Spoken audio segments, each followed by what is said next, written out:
जो उसका रिजल्ट होगा उसके नतीजे में अगले दिन गवर्नर जो है वो ओथ लेने के पाबंद हैं और वो क्वेश्चन नहीं करेंगे कि क्या ये वैलिडली इंतखाब हुआ है या नहीं हुआ है। इसका मतलब है उन्होंने उनका ओथ नहीं माना था।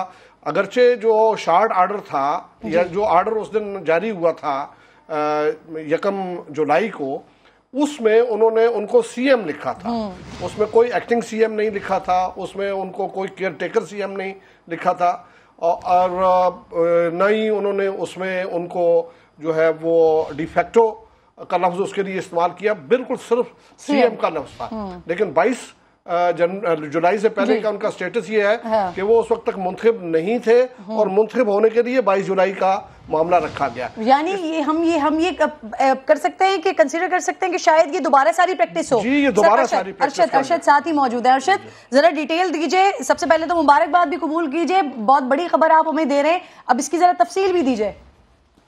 जी बिल्कुल, जो है वो डिप्टी स्पीकर की रूलिंग के खिलाफ सुप्रीम कोर्ट ऑफ पाकिस्तान का 3 रुकनी बेंच जो है वो उसके डिप्टी स्पीकर की रूलिंग के खिलाफ दरख्वास्तों पर समाअत कर रहा है।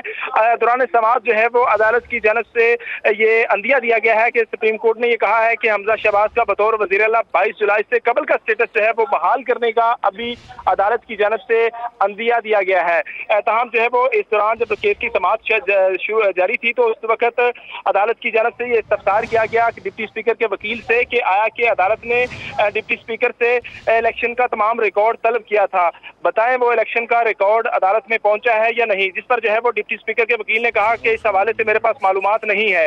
इसके अलावा चीफ जस्टिस ने कहा कि हमने देखना चाहते हैं कि स्पीकर साहब के हाथ में जो 24 इजाज साइन का खत था वो क्या था। इसके साथ साथ अदालत की जानब से यह भी कहा गया कि डिप्टी स्पीकर ने इस खत की बुनियाद पर रूलिंग दी। इसके अलावा अदालत के जो डिप्टी स्पीकर का वकील था उसने इस दौरान जो है वो अदालत में दलाइल देते हुए ये कहा कि अदालत जो है वो एक दफा अपने आप को डिप्टी स्पीकर की जगह पर रख कर सोचे। जिस पर जो है वो जस्टिस एजाजुल हसन ने कहा कि आप कह रहे हैं कि स्पीकर ने अदालती हुक्म को गलत समझा। इसके साथ साथ अदालत ने इरफान कादर की जानब से ये कहा गया कि मेरी राय भी यही है कि स्पीकर ने सुप्रीम कोर्ट की रूलिंग को दुरुस्त समझा है, इसलिए जो है वो डिप्टी स्पीकर की जानब से रूलिंग दी गई है। ताहम अब ताज़ा तरीन सूरत हाल ये है कि अदालत की जानब से जो 22 जुलाई का उससे कबल हमजा शहबाज का बतौर वज़ीर आला का था उसका स्टेटस बहाल करने का अंदिया दिया है। अभी अदालत की जानब से अंदिया दिया गया है, अदालत की जानब से अभी हुक्मनामा जारी नहीं किया गया। अभी सिर्फ वज़ीर आला पंजाब हमजा शहबाज को बतौर वज़ीर आला 22 जुलाई से कबल उसका स्टेटस जो था उसका जो है वो बहाल करने का अंदिया अदालत की जानब से दिया गया है। जी अच्छा, ये बताइए कि सूबे को बगैर गवर्नेंस के नहीं छोड़ सकते, क्या ऐसा भी कहा गया है अदालत की जानिब से? अरशद जी बिल्कुल, जो है वो अदालत की जानिब से जो है वो ये कहा गया है कि सूबे को बगैर गवर्नेंस के नहीं छोड़ सकते। इस हवाले से अभी दलाइल जो है वो वकला की जानिब से जारी हैं और सुप्रीम कोर्ट में डिप्टी स्पीकर के वकला जो है वो इस वक्त दलाइल दे रहे हैं और इसके साथ साथ सुप्रीम कोर्ट का 3 रुकनी जो बेंच है वो इन दरख्वास्तों पर समाअत कर रहा है।